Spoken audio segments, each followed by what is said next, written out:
விஜய் அவர்கள் 2 தொகுதியிலே போட்டியிடுவதை பற்றி கேட்டீர்கள். ஒருவேளை அவருக்கு பெரம்பூரிலே ஒரு அமைச்சரை எதிர்த்து நிற்கின்ற பொழுது வெற்றி வாய்ப்பு இல்லாமல் போனால் இன்னொரு இடத்துல வெற்றி வாய்ப்பு இருக்கும் என்று அவர் கருதலாம். இல்லை என்றாலும் கூட இது தமிழகத்தில் புதியதில்லை.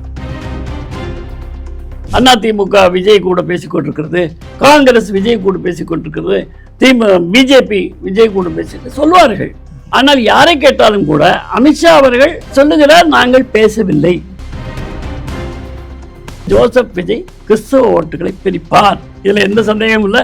கிறிஸ்தவர் என்ற காரணத்தினாலே மட்டும் திமுகவுக்கு ஓட்டு விழுத்துறாது. உதயசூரியனுக்கு என்ன இருக்கிறதோ அது விழலாம், அதிருப்தி ஓட்டு இல்லாமல். கருணாநிதி உயிரோடு இருக்கின்ற பொழுது 1000 விளக்கில் தோற்றவர் ஸ்டாலின். தமிழ் மக்கள் அதை நிரூபித்திருக்கிறார்கள். அறிவுபூர்வமாக சிந்திப்பார்கள். ஒரு சில இடங்களிலே ஏமாந்து விடுகிறார்கள்.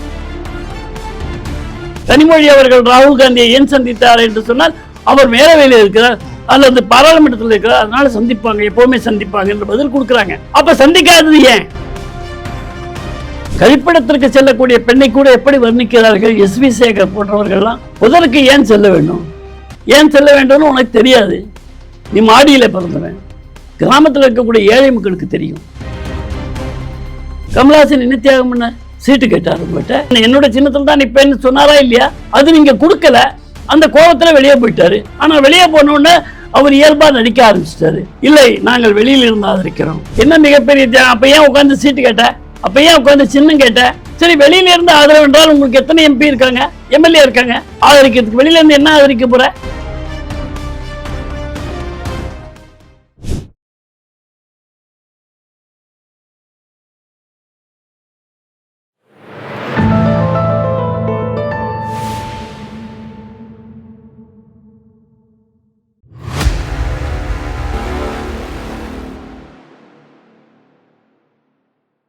தாமரை டிவி நேயர்களுக்கு அன்பு வணக்கம். இன்றைய சிறப்பு நேர்காணலில் இந்திய ஜனநாயக கட்சியினுடைய செய்தி தொடர்பாளர் திரு நித்யானந்தம் அவர்களோடு உரையாட இருக்கிறோம். ஐயா வணக்கம். வணக்கம். தமிழக அரசியல் தினம்தோறும் ஒவ்வொரு பரபரப்பு செய்திகளை சுமந்துட்டு இருக்கு. குறிப்பா இன்றைக்கு தமிழக வெற்றி கழகத்தினுடைய தலைவர் திரு விஜய் அவர்கள் அவருடைய வேட்பாளர்களை அறிமுகம் செஞ்சிருக்காரு. நாளைக்கு வேட்புமனு தாக்கல் இருக்குது. ஜோசப் விஜய் அவர்கள் 2 தொகுதிகளில் போட்டியிடுறாங்க. ஒன்று திருச்சி கிழக்கு, இன்னொன்று பெரம்பூர் தொகுதியில் போட்டிடுறாங்க. தமிழக அரசியல் இந்த 2 தொகுதிகளில் போட்டியிடுவது அப்படிங்கிறது ஒரு சிறிய இடைவெளிக்கு பிறகு இது புதிய செய்தி போல தோன்றுறது. எப்படி புரிஞ்சுக்கலாம் சார்? ஒரு மகிழ்ச்சியான செய்தி சொல்லணும்னா, இந்த மண்ணுக்கு ஒரு பேர் இருக்கு. நம்ம ஆன்மீக மண் சொல்கிறோம், எல்லாம் சொல்கிறோம். ஆனால் 50 ஆண்டுகளாக ஆட்சியில் இருக்கக்கூடிய கழகங்கள் இதை பெரியார் மண் என்று சொல்லுவார்கள். இந்த பெரியார் மண்ணில் பௌர்ணமிக்கு முதலிலேயே அத்தனை வேட்பாளர் பட்டியல்களும் வேட்புமனு தாக்கல் செய்வதற்கு அவசரப்படுகிறார்கள். கடைசி நேரத்தில் பௌர்ணமிக்கு முதலிலேயே எல்லாமே நடக்குது. எல்லா கட்சியிலையும் இத்தனை நாள் பொறுமையாக இருந்தாங்க, இன்னொரு 4 நாள் பொறுமையாக இருக்கலாம் இல்லையா? 1ஆம் தேதி பௌர்ணமி வந்தால் தேய்பிறை. அன்றைக்கு சாதாரணமாக புதிய நல்ல காரியங்களை தொடங்க மாட்டாங்க. தேய்பிறையில் வேண்டாம், அப்படி வளர்ப்பிறையில் தான் வேணும். அந்த ஒரு நிலைக்கு அனைத்து கட்சிகளும் இன்றைக்கு வந்திருக்கின்றன, திராவிட இயக்கங்கள் உள்பட என்று சொல்லுகின்ற பொழுது அவர்களை அறியாமலேயே மக்களை வேறு மாதிரி சொல்லி அவர்கள் நடந்து கொள்வது சாதாரண மக்களுடைய நம்பிக்கையின் அடிப்படையில் தான் அவர்களும் இருக்கிறார்கள் என்பதை மக்கள் புரிந்து கொள்ள வேண்டும் என்பதற்காக இதை மகிழ்ச்சியான ஒரு சம்பவமாக சொல்கிறேன். விஜய் அவர்கள் 2 தொகுதியிலே போட்டியிடுவதை பற்றி கேட்டீர்கள். அவர் ஒரு கட்சி தலைவர், புதிதாக துவக்கி இருக்கிறார். ஒருவேளை அவருக்கு பெரம்பூரிலே ஒரு அமைச்சரை எதிர்த்து நிற்கின்ற பொழுது வெற்றி வாய்ப்பு இல்லாமல் போனால் இன்னொரு இடத்துல வெற்றி வாய்ப்பு இருக்கும் என்று அவர் கருதலாம். இல்லை என்றாலும் கூட இது தமிழகத்தில் புதியதில்லை. நீங்கள் சொன்ன மாதிரி சற்று இடைவெளிக்கு பிறகு ஒரு வேட்பாளர் 2 தொகுதியில் நிற்பது என்பது வந்திருக்கிறது. நான் உங்களுக்கு நினைவூட்ட வேண்டும் என்று சொன்னால், இந்த 2 தொகுதியில ஒரே வேட்பாளர் இருப்பது என்பது ஒன்றிலாவது வெற்றி கிடைக்கும் என்று நம்பி இருந்தாலும் கூட 2லுமே தோற்ற வரலாறு தமிழகத்தில் இருக்கிறது. ஜெயலலிதா அம்மையார் 2 இடத்துல போட்டி போட்டார்கள். 2 இடத்திலையும் அவர்கள் வெற்றி பெற முடியவில்லை. அண்ணா திராவிட முன்னேற்ற கழகத்தினுடைய நிறுவனர் எம்ஜிஆரோடு என்றைக்கும் உடன் இருந்தவர், மக்கள் செல்வாக்கு மிக்கவர் ஜெயலலிதா. ஆனால் 2 இடத்துல போட்டி போட்டு வெற்றி பெற முடியாமல் போன வரலாறை இந்த தமிழகம் கண்டிருக்கிறது. அவரை காட்டிலும் மிகப்பெரிய ஆளுமையாகவோ வரலாறு படித்தவராகவோ நான் விஜய் அவர்களை இன்றைய நிலையில எதிர்பார்க்க முடியாது. விஜய் திருப்பி இன்னைக்கும் கூட பேசியிருக்காரு, தமிழகத்துல போட்டிங்கிறது திமுக வெர்சஸ் தாவேகா தான். அதிமுக என்டிஏங்கிறது சீன்லயே கிடையாது அப்படின்னு சொல்றாரு. புதிதாக கட்சி ஆரம்பித்திருக்கிறார். அரசியல் என்பது இன்னும் படிக்க வேண்டியது நிறைய இருக்கிறது. 5 இடங்களிலே 10 இடங்களிலோ கூட வெற்றி பெறுவது கடினம் என்று அத்தனை அரசியல் கணிப்பாளர்களும் சொல்கின்ற பொழுது, சிவாஜி கணேசனை போன்றவர்கள், டிஆர் பாக்யராஜ் போன்றவர்கள்லாம் கட்சி ஆரம்பித்து, விஜயகாந்த் உள்பட கட்சி ஆரம்பித்து எனக்கும் திமுகவும் தான் போட்டி, எனக்கும் அதிமுக தான் போட்டி என்று சாதித்தது கிடையாது, ஆட்சிக்கு வந்தது கிடையாது. தமிழகத்திலேயே எம்ஜிஆர் மட்டும்தான் முதல் தேர்தலிலேயே ஆட்சிக்கு வந்தவர். பிறகு நீங்கள் ஆந்திராவில் எடுத்துக்கொண்டால் என்டிஆர் மட்டும்தான் முதலிலே தேர்தலில் போட்டியிட்டு ஆட்சிக்கு வந்த நடிகர்கள். இந்த 2 நடிகர்களும் வரலாறு படைத்தார்கள். வேறு எந்த நடிகருமே முதல் தேர்தலிலே வர இயலாமல் போனால் நிச்சயமாக அடுத்தடுத்து வரக்கூடிய தேர்தலே அவங்க சாதாரண கட்சியை போல வளர்ந்துதான் வர வேண்டும், பல்லாண்டுகள் உழைத்து தான் ஆக வேண்டும். எனவே இந்த முறை விஜய் அவர்கள் முதலமைச்சராகி விடுவார் என்று ஒரு பாமரன் கூட நினைக்க மாட்டான். ரசிகர்கள் விரும்புவார்கள். 18 வயது கீழே இருக்கக்கூடிய ரசிகர்கள் தான் அதிகம் இருக்கிறார்கள். அவர்கள் விரும்புவார்கள். வாக்காளர்கள் கூட விஜய்க்காக வாக்களிக்க வேண்டும் என்று பெண்கள் வாக்காளர்களோ அல்லது சிறுபான்மையினரோ அல்லது பட்டியலினத்தாரோ ஒரு மாற்றத்திற்காக விஜய் அளிக்க வேண்டும் என்று சொன்னால் அது வெற்றி வாய்ப்பை பிரகாசிக்கக்கூடிய அளவில் அந்த எண்ணிக்கை கிடையாது. அப்படி இருக்கும்போது அவர் முதலமைச்சராக முடியாது. போட்டி தனக்கும் திமுகவுக்கும் தான் என்பது ஒரு விளையாட்டு பிள்ளையினுடைய விமர்சனமாகத்தான் நாம் எடுத்துக்கொள்ள வேண்டும். அனுபவம் போராது, அவருக்கு அனுபவம் தேவை. அந்த அனுபவத்தை அவர் தொடர்ந்து அரசியலில் இருந்தால் பிடித்துக் கொள்வார்கள். மத்திய அமைச்சர் அமித்ஷா அவர்கள் நேற்றைக்கு முன்தினம் ஒரு ஆங்கில ஊடகத்தில் பேசும் பொழுது, விஜயை நாங்கள் பேச்சுவார்த்தைக்கு கூப்பிடவே இல்லை, விஜயை சேர்த்துக்கிட்டோம்னா அது பாஜகவுடைய வாக்குகளை பாதிக்கும், ஆகையினால விஜய் வேண்டவே வேண்டாம்ங்கிறதுல நாங்கள் உறுதியாக இருந்தோம் அப்படிங்கிற ஒரு செய்தியை அழுத்தமாக குறிப்பிட்டிருக்காரு. ஆனால் தொடர்ந்து என்டிஏல விஜயை சேர்க்கறதுக்கு முயற்சியில் ஈடுபடுறாங்கன்னு ஊடகங்கள் பேசிட்டு இருந்தாங்க. இந்த 2 செய்தியும் ஒரு முரண்பாடான செய்தி போல தெரியல. இல்லை, அமித்ஷா சொல்ற செய்தியும் இங்கே ஊடகவியலாளர் சொல்ற செய்தியும் முரண்பாடாக இருக்கிறதுல ஒன்றும் தப்பு ஒன்றும் இல்லையே. ஊடகம் அவர்கள் ஊகித்து எழுதக்கூடியவர்கள், இப்படி இருக்கும் அப்படி இருக்கும் என்று எழுதக்கூடியவர்கள். ஏன்னா அந்த ஊடகத்தை மக்கள் ஈர்ப்பதற்காக, மக்கள் அந்த ஊடகத்தின் பால் வருவதற்காக சில சென்சேஷனல், நீங்கள் சொல்ற மாதிரி உணர்ச்சி பூர்வமான சில விஷயங்கள் எல்லாம் சொல்வார்கள். அப்படித்தான் அதிமுக விஜய் கூட பேசிக்கொண்டிருக்கிறது, காங்கிரஸ் விஜய் கூட பேசிக்கொண்டிருக்கிறது, பிஜேபி விஜய் கூட பேசி சொல்வார்கள். ஆனால் யாரை கேட்டாலும் கூட அமித்ஷா அவர்கள் பிஜேபியினுடைய ஒரு தலைவர், நிச்சயமாக என்டிஏனுடைய முக்கியமான தலைவர், தீர்மானிக்கக்கூடிய இடத்துல இருக்கக்கூடியவர். அவர் சொல்லுகிறார் நாங்கள் பேசவில்லை. எடப்பாடி அவர்கள் சொல்லுகிறார் நாங்கள் பேசவில்லை. அவர் கூடுதலா விஜய் வந்தா எங்களுடைய வாக்குகள் பாதிக்கப்படும் சொல்றாரு. அது அவருடைய கருத்து, அரசியல் இருக்கிறாரு. இல்லை, இப்போ விஜய் கூட இல்லை, பாதிக்கப்படும் சொல்லலாம். அது செயல் வீரர்களுக்கான ஒரு உற்சாகத்தையும் இப்படி கூட இருக்குமா என்று நினைக்கலாம். ஆனால் விஜய் வந்தால் நிச்சயமாக திராவிட முன்னேற்ற கழகத்துக்கு லாபமாக மாறும். அதை நாம் நினைத்துக்கொள் பார்க்க வேண்டும். நான் முதலிலேயே குறிப்பிட்ட மாதிரி திராவிட முன்னேற்ற கழகத்தினுடைய சிறுபான்மை ஓட்டும் பட்டியலின ஓட்டும் எல்லாம் சேர்த்தால் 20 விழுக்காடு அவர்களுக்கு ஏற்கனவே வாக்குகள் அவர்களுடைய பையிலே இருக்கிறது. இந்த 20 இருந்துதான் அவர்கள் உழைக்க வேண்டும். அதற்கு மேல் எத்தனை வருகிறதோ, 43 விழுக்காடு வருகிறதோ, 50 விழுக்காடு வருகிறதோ, 20+ தான் அது. ஆக வேலையே செய்யாமல் அவர்களுடைய பைக்குள்ளே இருக்கக்கூடிய 20, அந்த 20ல் விஜய் பாஜகவுடன் சேர்ந்தால் பெரும்பாலும் வருவது கடினமாகிவிடும். அதைத்தான் அமித்ஷா சூசகமாக குறிப்பிட்டிருக்கிறார்கள். விஜய் எங்களோடு சேர்ந்தால் விஜய்க்கு விடக்கூடிய வாக்குகள் திமுகவுக்கு அப்படியே இருந்துவிடும், வராது. ஏன்னா அதுக்கான ஃபவுண்டேஷன் அடித்தளத்தை எடப்பாடி அவர்களை கடந்த தேர்தலில் போட்டுட்டார். மைனாரிட்டிகள் பிஜேபிக்கு வரமாட்டாங்கன்னு. அது ஒரு தவறாக இருந்தாலும் கூட அவர் செய்து விட்டார்கள். எனவே அப்படித்தான் இருக்கிறது.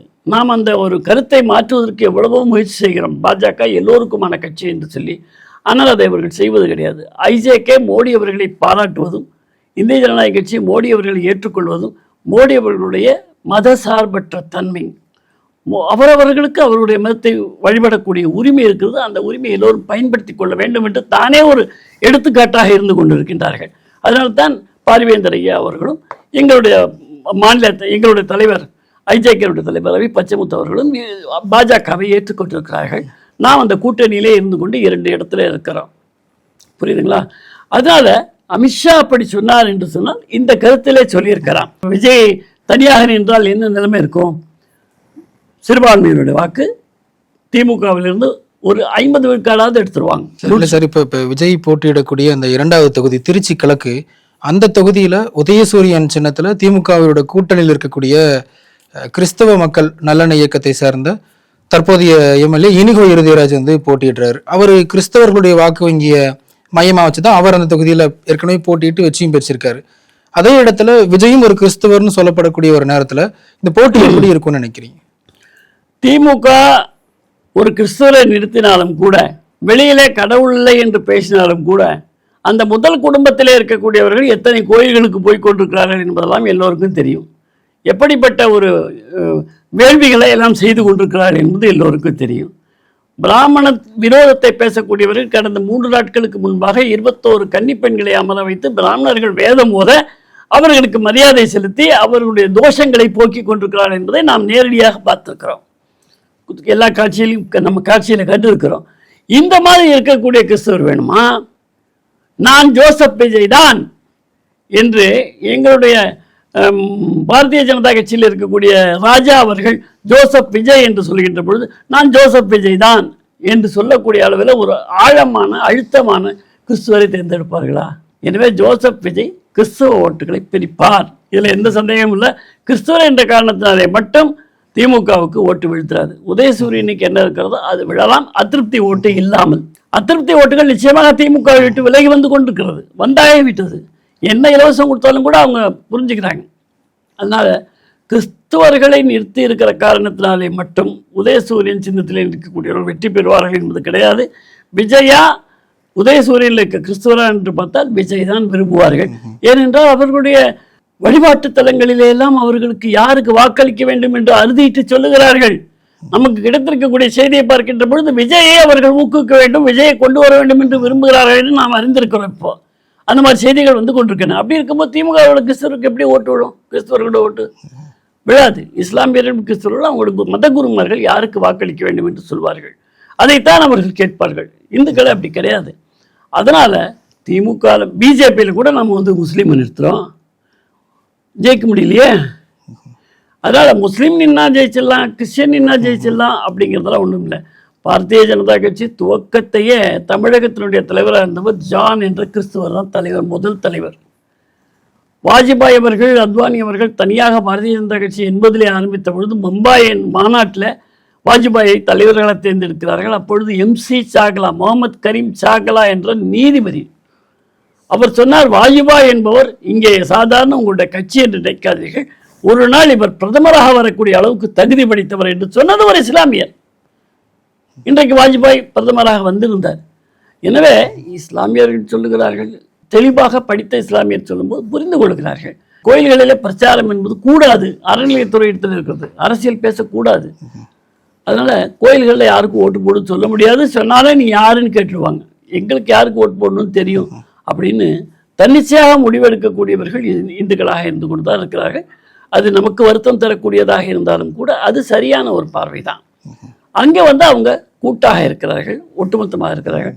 அதனால் திமுகவில் கிறிஸ்தவர்கள் நிற்பதனால் வெற்றி பெற முடியும் என்பது ஏற்றுக்கொள்ளக்கூடிய வாதம் அல்ல. NDA கூட்டணியில் கூட்டணி கட்சிகளுக்கு அதிமுக வந்து பலவீனமான தொகுதிகளை ஒதுக்கி இருக்கிறாங்க அப்படிங்கிற ஒரு விமர்சனம் தொடர்ந்து பேசப்படுது. குறிப்பாக IJK அதில் 2 தொகுதிகள், குன்னம் தொகுதியும் பல்லாவரம் தொகுதியும் கொடுத்துருக்குறாங்க. ஒன்று வந்து அமைச்சருடைய தொகுதி, இன்னொன்று திமுக காலம் காலமாக வலுவாக இருக்கக்கூடிய ஒரு பகுதி தேமுதிகவுக்கு ஒதுக்கி இருக்கிறாங்கன்னு சொல்கிறாங்க. இந்த 2மே வெற்றி வாய்ப்பு குறைவாக உள்ள இடம் அப்படின்னு சொல்கிறாங்களே சார். குன்னம் தொகுதியில் ஒரு அமைச்சரை எதிர்த்து ஒரு பெண்மணி இருக்கிறார்கள், உங்களுக்கு தெரியும், பார்த்துருப்பீங்க, விளம்பரம்லாம் கொடுத்துருக்குறோம். பல்லாவரத்தில் ஒரு விளம்பரமான எல்லோருக்கும் தெரிந்த ஒரு மூத்த வழக்கறிஞர் இருக்கிறார். மூத்தன்னா வயதில் மூத்த அல்ல, தொழிலில் மூத்த வழக்கறிஞர் இருக்கிறார்கள். இந்த வழக்கறிஞர் பல்லாவரத்தில் தேமுதிகவை மிக எளிதிலேயே சற்று கடுமையாக உழைத்தால் வெற்றி பெற முடியும். ஏனென்றால் தேமுதிகவுடைய நிலை என்ன என்று இன்றைக்கு மக்கள் சிரிக்கக்கூடிய அளவில் இருக்கிறது. எப்பொழுதுமே அவர்கள் 2 பக்கமே போய் வௌவால் மாதிரி இருப்பார்கள். இந்த முறை ஒரு ராஜ்யசபா சீட்டை வாங்கி கொண்டு விட்டார்கள். திருமாவளவனை போன்ற கம்யூனிஸ்டுகளை போன்ற காலங்காலமாக தோளில் திமுகவை சுமந்து கொண்டு வந்தவர்கள் இன்றைக்கு வயிற்றெரிச்சலில் இருந்து கொண்டிருக்கிறார்கள். நாங்கள் இத்தனை காலம் உங்களை காப்பாற்றி உங்கள் கையை விடாமல் இருந்தோமே, புதிதாக வந்திருக்கக்கூடியவர்கள் நீங்கள் 10 இடத்தை கொடுத்து விட்டீர்கள். புதிதாக மட்டுமல்ல, விஜயகாந்த் அவர்கள் தொடங்கிய கட்சி தொடங்கிய நாள் முதல் விஜயகாந்த் மறைவு வரை ஒரு நாள் கூட திமுகவை பாராட்டியது கிடையாது, ஒரு நாள் கூட திமுகவை குறை சொல்லாதது கிடையாது. திமுக அழிக்கப்பட வேண்டிய கட்சி, ஒழிக்கப்பட வேண்டிய கட்சி, ஆட்சிக்கு வரக்கூடாத கட்சி என்று சொன்னதுதான் விஜயகாந்த். அந்த விஜயகாந்தனுடைய மனைவியும் குழந்தைகளும் இன்றைக்கு திமுகவை ஆதரிக்கிறார் என்று சொன்னால் அந்த விஜயகாந்த் நிச்சயமாக இருந்தால் இதை செய்துவிட முடியுமா? அந்த ஆன்மா மன்னிக்குமா? இப்படி சாதாரண மக்கள் நினைக்க தொடங்கி விடுவார்கள். தேமுதிகவுக்கு வாக்களிக்கக்கூடிய ஒரு சில வாக்காளர்கள் கூட இது தலைவருக்கு துரோகம், அந்த தலைவருடைய ஆன்மா இவர்களை மன்னிக்காது என்றுதான் நினைத்து கொண்டிருக்கிறார்கள். அப்படித்தான் தகவல்கள் வருகின்றன. விஜயகாந்த் கட்சி இன்றைக்கு விஜயகாந்த் இருக்கக்கூடிய கட்சியாக பார்க்கப்படவில்லை. அதனால எளிதிலே வெற்றி பெறுவதற்கான பல்லாவரம் வாய்ப்பு இருக்கிறது. நல்ல ஒரு வழக்கறிஞரும் கூட, எளிமையான மனிதனும் கூட அவர் வெற்றி பெறுவதற்கு வாய்ப்பு இருக்கிறது. குன்னம் எப்படி இருக்கிறது என்றது போக போகத்தான் தெரியும். ஏன்னா ஒரு அமைச்சர் எந்த அளவில் வேண்டுமானாலும் பணத்தை இறக்கக்கூடிய அளவில் இருக்கக்கூடியவர். அவரை எதிர்த்து ஒரு சாதாரண குடும்பத்தை சார்ந்த ஒரு பெண்மணி, ஆசிரியரை படித்தவர்கள் அவர்கள் இருக்கிறார்கள். எந்த அளவிற்கு வருகிறது என்று அங்கே தான் நாம் பார்க்க வேண்டும். ஆனால் ஒரு குறிப்பிட்ட விஷயத்தை உங்களுக்கு தெளிவாக்குகிறேன். அமைச்சர்கள் தமாகவை எதிர்த்து 4 அமைச்சர்கள், தமிழ் மாநில காங்கிரஸ் பாஜகவை எதிர்த்து 4 அமைச்சர்கள் அல்லது அமைச்சர்களை எதிர்த்து இந்த கட்சிகள் ஒதுக்கப்பட்டிருக்கிறது. அதிமுக ஒருவேளை இவர்களெல்லாம் தோற்படுத்துக்கு வலிமையான அதிமுக தேவையில்லை, எங்கள் கூட்டணியில் இருக்கக்கூடிய சாதாரண கட்சிகள் கூட வீழ்த்திவிடும் என்ற ஒரு நம்பிக்கையாக இருக்கலாம். ஆனால் ஒரு வரலாற்று உண்மை நாம் புரிந்து கொள்ள வேண்டும். தமிழ் மக்கள் புரிந்து கொள்ள வேண்டும், இளைஞர்கள் புரிந்து கொள்ள வேண்டும், புதிய வாக்காளர்களும் புரிந்து கொள்ள வேண்டும். ஏதோ அமைச்சர்களாக இருக்கிறார், அவர்களை வெல்வது கடினம் என்ற போக்கு, என்ற சிந்தனை தவறானது என்பதற்காகத்தான் இந்த எடுத்துக்காட்டு சொல்றேன். பெருந்தலைவர் காமராஜர் உயிரோடு இருந்த காலம், பக்தவச்சலம் அவர்கள் முதலமைச்சர், 12 தமிழக அமைச்சர்கள் போட்டியிட்டார்கள். 67 12 அமைச்சர்களும் தோற்றார்கள்.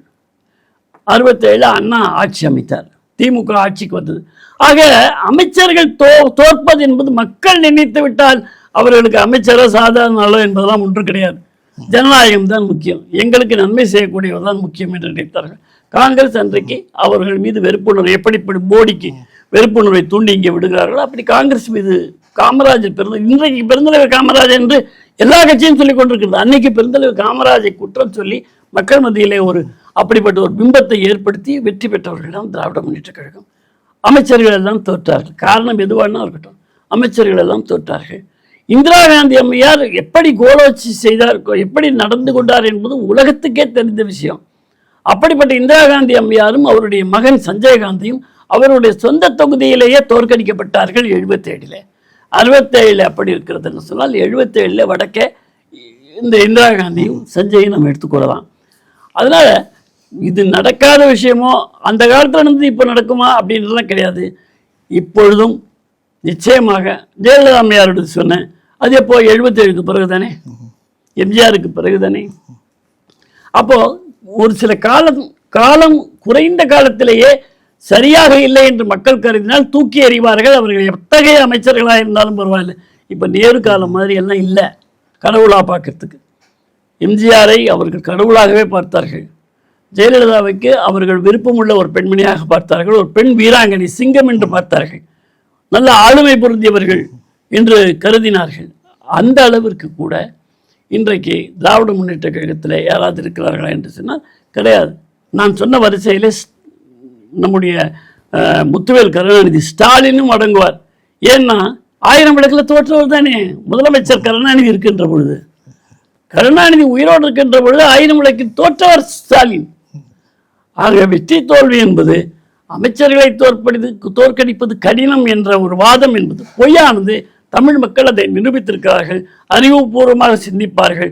ஒரு சில இடங்களிலே ஏமாந்து விடுகிறார்கள். இன்றைக்கு அந்த ஏமாற்றம் படிச்சென்று எங்கே படுகிறது என்று சொன்னால், தர்பூசை சாப்பிடுங்கள், இளநீரை சாப்பிடுங்கள், நுங்கை சாப்பிடுங்கள், மோறு குடியுங்கள் என்று சொல்லி உங்களுக்கு 2000 ரூபாய் இந்த அரசாங்கம் கொடுக்குது.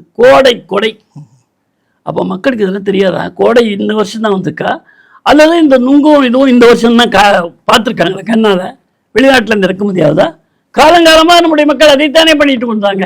அதுக்கு நீ கோடையை தணிப்பதற்காக காசு, கோடைக்காக காசு என்று சொன்னால் மக்கள் தங்களை எப்படி முட்டாளாக நினைத்துக் கொண்டிருக்கிறார்கள் சிந்திக்க மாட்டார்களா? அந்த ஒரு காரணத்தினாலே திமுகவை வெறுப்பார்கள். பெண்களுக்கு பாதுகாப்பு இருக்கிறதா? 2 வயது குழந்தையிலிருந்து 80 வயது கிழமை வரை எல்லா கட்சியும் ஏற்றுக்கொள்கிறது. இவ்வளவு மோசமான ஒரு சட்டம் ஒழுங்கு, பெண்களுக்கு பாதுகாப்பு இல்லாத ஒரு இடமாக தமிழகம் இன்றைக்கு இருந்து கொண்டிருக்கிறது. அந்த கட்சியை சார்ந்தவர்கள் கழிப்பிடத்திற்கு செல்லக்கூடிய பெண்ணை கூட எப்படி வர்ணிக்கிறார்கள்? எஸ்வி சேகர் போன்றவர்கள்லாம் என்ன சொல்றாங்க? புதருக்கு ஏன் செல்ல வேண்டும்? ஏன் செல்ல வேண்டும்னு உனக்கு தெரியாது. நீ மாடியில் பிறந்தவன்.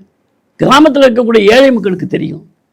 அவர்களுக்கு அதைத்தான் மோடி வலியுறுத்தி சொல்கிறார். வீட்டுக்கு வீடு கழிப்பிடம் இருக்க வேண்டும் என்று அவர் என்றைக்கு வெற்றி பெற்று சுதந்திர கொடியை செங்கோட்டையில் ஏற்றினார்களோ அந்த முதல் கொடியேற்று விழா அந்த நிகழ்ச்சியிலேயே வீட்டுக்கு ஒரு கழிப்பிடம் அவசியம் தேவை என்ற திட்டத்தை கொண்டு வந்தவர் மோடி. ஏன் கழிப்பிடம் ரொம்ப அவசியமா? ஏளனம் செய்தார்கள் எதிர்கட்சிகள். ராகுல் காந்தியிலிருந்து ஸ்டாலின் வரைக்கும் கக்கூசை பத்தியா பேசுவாங்க ஒரு சுதந்திர நாளுக்கு அப்படின்னு கேட்டாங்க. அந்த கக்கூஸ் இல்லாதனால இன்னைக்கு என்ன ஆச்சு? தமிழகம் ஒரு எடுத்துக்காட்டாக இன்றைக்கு இருந்து கொண்டிருக்கிறது. எத்தனை வருஷம் கழிச்சு? அவர் சொல்லி 12 வருஷம் கழிச்சு கூட அந்த திட்டத்தை சரியாக தமிழகத்தில் அமல்படுத்தாத காரணத்தினால நிதி அரசாங்கம் கொடுக்கிறது மத்திய அரசு. ஏன் அதை மக்கள்கிட்ட கொண்டு சேர்க்கவில்லை? அந்த பெண் ஏன் அந்த நேரத்தில் செல்ல வேண்டும்? அதை இப்படி கொச்சையாக ஏன் விமர்சிக்க வேண்டும்? இவைகளெல்லாம் மக்களுக்கு, குறிப்பாக பெண்களுக்கு ஒரு இந்த ஆட்சியின் மீது வெறுப்புணர்வை ஏற்படுத்தி இருக்கிறது.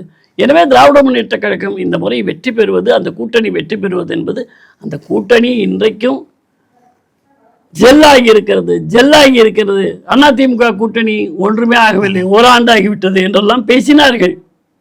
ஆனால் அப்படி ஜெல்லாகி கட்டுக்கோப்பாக ஒத்தரும் பிரியாமல் இருக்கக்கூடிய வலிமையான கூட்டணி என்று சொன்னார்கள் திமுகவை. 5 ஆண்டுகள் ஊடகங்கள் அனைத்தும்.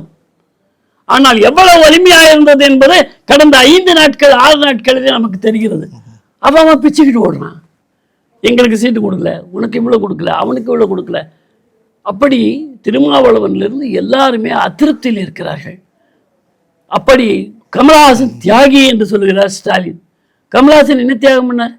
சீட்டு கேட்டார். உங்கள்கிட்ட வந்தாரா இல்லையா? சீட்டு கேட்ட உட்கார்ந்தாரா இல்லையா? சின்னம் என்னோட சின்னத்தில் தான் நிற்பேன்னு சொன்னாரா இல்லையா? அது நீங்க கொடுக்கல. அந்த கோபத்தில் வெளியே போயிட்டாரு. ஆனால் வெளியே போனோடனே அவர் இயல்பா நடிக்க ஆரம்பிச்சிட்டாரு. இல்லை, நாங்கள் வெளியில் இருந்து ஆதரிக்கிறோம். இவரும் உடனே மிகப்பெரிய தியாகம் செய்தார். என்ன மிகப்பெரிய தியாகம்? அப்ப ஏன் உட்காந்து சீட்டு கேட்ட?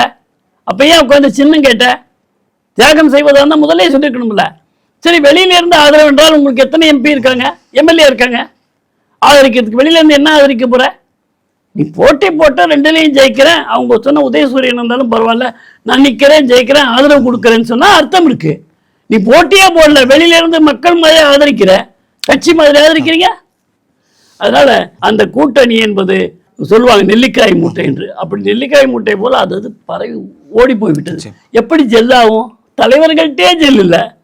அப்போ இந்த கூட்டணியில இருக்கக்கூடியவர்கள் ஒரு கட்சியை வீழ்த்துவதற்கு இன்னொரு கட்சி ரகசியமாக வேலை செய்து கொண்டுதான் இருக்கும். திராவிட முன்னேற்ற கழக கூட்டணியினுடைய வீழ்ச்சி உறுதியான வீழ்ச்சி. அது மட்டுமல்ல, இது இந்தி கூட்டணி என்று இவர்கள் வசதிக்கேற்றது போல் சொல்கிறார்கள். இந்தி கூட்டணி என்று சொன்னால் ராஜீவ் காந்தி ராகுல் காந்தி வந்திருக்க வேண்டும் அல்லவா? சோனியா காந்தி வந்திருக்க வேண்டும் அல்லவா? கனிமொழி அவர்கள் ராகுல் காந்தியை ஏன் சந்தித்தார் என்று சொன்னால் அவர் மேலவையில் இருக்கிறார் அல்லது பாராளுமன்றத்தில் இருக்கிறார், அதனால சந்திப்பாங்க, எப்பவுமே சந்திப்பாங்க என்று பதில் கொடுக்குறாங்க. அப்ப சந்திக்காதது ஏன்? உங்க கூட்டணியில பிரச்சனை இருக்கு, காங்கிரஸுக்கு உங்களுக்கும் பிரச்சனை இருக்கு. அப்ப நீங்க என்ன பண்ணணும்? மேடத்துல சந்திச்சு பேசணும்ல. ஒண்ணு டெல்லிக்கு போய் பேசணும், இல்ல அவங்களை இங்க வரவழைச்சு பேசணும். பண்ணீங்களா? அப்ப இது இந்தி கூட்டணி கிடையாது. உங்களுக்கும் காங்கிரசுக்கும், காங்கிரஸ் மேலிடத்திற்கும் சரியான உறவு முறை இன்றைக்கு கிடையாது. விஜயோடு அவர்கள் பேசுகிறார்கள் என்ற சந்தேகம் உங்களுக்கு வந்தவுடனேயே தேமுதிகவுக்கு நூல் விட்டு விட்டீர்கள்.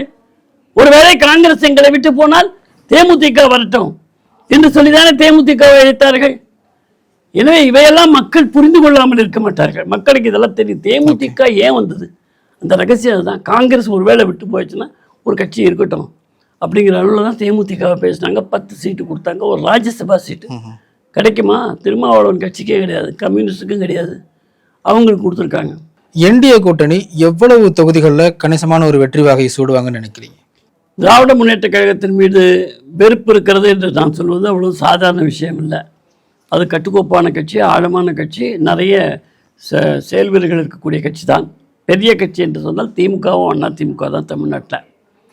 அப்படிப்பட்ட திமுக அந்த கூட்டணி தோற்கும் என்று நான் சொல்கின்ற பொழுது நிச்சயமாக தோல்வி என்று வருமானால் தமிழகத்தை பொறுத்தவரை வரலாற்றிலே எல்லா மாவட்டங்களிலும் ஒரே மாதிரியான சீரான வாக்குத்தன்மை தான் நாம் பார்த்துக்கிறோம் இதுவரை. ஆக திமுகவை மக்கள் வெறுக்க தொடங்கிவிட்டார்கள் இங்கே சென்னையில் என்று சொன்னால் நாடு தமிழகம் முழுவதுமே திமுகவை இறக்க வேண்டும், திராவிட முன்னேற்றக் கழக ஆட்சி நடைபெறக்கூடாது, எத்தனை இலவசம் தந்தாலும் கூட அது எங்களுடைய வரிப்பணம், அது தேசத்தினுடைய முன்னேற்றத்துக்கு உதவாது, வேலைவாய்ப்புக்கு உதவாது. கல்வி எடுத்துக்கங்க, கல்வியில் சிறந்த நாடு. பாரதிய சொன்னான் அழகா, கல்வியில் சிறந்த நாடு தமிழ்நாடு சொன்னான். பாரதி சொல்லலையா? இவங்க வந்தப்பறம் தான் பாரதி வந்தாரா? அப்போது இவங்க கல்வியில் சிறந்த எல்லாமே பொய், மொத்தம் பொய். எத்தனை இவர் ஊர் பூரா சுற்றிட்டு வந்தார், எத்தனை தொழிற்சாலைகளுக்கு கொண்டு வந்தார், எத்தனை பேருக்கு வேலை வாய்ப்பு வாங்கி கொடுத்தார். மோடி அவர்களை உலக சுத்து வாலிபன் என்று சொல்கிறார். அந்த காரணத்தினால்தானே இன்றைக்கு நமக்கு சமையல் எரிவாயும் பெட்ரோலும் கொடுக்க முடிகிறது. மற்ற எந்த நாட்டுக்கும் இல்லாத வசதியை இந்தியாவுக்கு ஏன் ஈரான் செய்து கொடுக்கிறான்? உங்களுடைய கப்பல் செல்லலாம் என்று சொல்லுகிறான். மோடியினுடைய டிப்ளமசி தானே, அயல் உறவு கொள்கை தானே. அதனால் மோடி அவர்கள் ஊரை சுற்றி வந்தார்கள் என்று சொன்னால் அதனுடைய பலனை நாம் பார்த்து கொண்டிருக்கிறோம். இன்னும் 5-10 ஆண்டுகளில், அதாவது அவருக்கு ஒரு குறிக்கோள் என்ன, 2047, அதாவது 100 ஆண்டுகளில் இந்தியா மிகப்பெரிய உயர்ந்த வல்லரசாக வர வேண்டும் என்பதுதான் அவருடைய கற்பனையாக இருந்து கொண்டிருக்கிறது. அதற்கான வேலைகளை அவர் செய்கின்ற பொழுது இன்னைக்கு ஒன்றும் நடக்கலையே, நாளைக்கு ஒன்றும் நடக்கலையேன்னு குறுகிய மனப்பான்மையோடு நாம் கேட்க முடியாது. உங்களால் அவ்வளவுதான் சிந்திக்க முடியும். அதனால் நிச்சயமாக திமுக எதிர்ப்பு அலை என்று வருகின்ற பொழுது எப்படி வடநாட்டிலே 77 அத்தனை ஹிந்தி மாநிலங்களிலுமே கூட 1, 2, 3, 4 ஒரு மாநிலத்தில் 1, ஒரு மாநிலத்தில் 2, ஒரு மாநிலத்தில் 3, ஒரு மாநிலத்தில் 0 இவ்வளவு சீட்டை எடுத்தது இந்திரா காங்கிரஸ் ரூலிங் பார்ட்டி. ஆண்ட கட்சி, ஆண்டு கொண்டு இருக்கக்கூடிய கட்சி. ஏமாந்தார்கள் மக்கள். இதில் மக்கள் தெளிவாக இருந்து விட்டார்கள், விழிப்புணர்வோடு வாக்களித்தார்கள். அத்தனை கட்சியும் ஒரு கட்சி இல்லது. 77 நின்றது ஜனதா கட்சி கிடையாது, 77 நின்றது கிச்சடி கட்சி. இங்கே ஸ்தாபன காங்கிரஸ், அங்கே லோக்தள், இப்படி ஒரு கட்சியும் அவர்கள் சின்னத்தில் தான் நின்னாங்க. பொது சின்னம் கிடையாது, பொது பெயர் கிடையாது. ஆனால் கூட்டணி நின்று வெற்றி பெற்றார்கள். அதற்கு பிறகு ஜனதா என்று துவங்கினார்கள். அதற்கு பிறகு ஏர் உழவ சின்னத்தை, அதற்கு ஆட்சிக்கு வந்த பிறகு வந்ததுதான் ஜனதா கட்சியும் ஏர் உழவனும். அதனால மக்கள் முடிவு செய்து விட்டார்கள் என்று சொன்னால் சாதாரண வெற்றியாக இருக்காது. It will be a landslide victory. Okay, அதில் எந்தவித சந்தேகமும் வேண்டாம். அமைச்சர்கள் எல்லாம் மண்ணை கவ்வுவார்கள், ஆட்சி கவிழும். இந்த ஜென்மத்தில் திராவிட முன்னேற்றக் கழகத்தை மக்கள் ஏற்றுக்கொள்ள மாட்டார்கள்.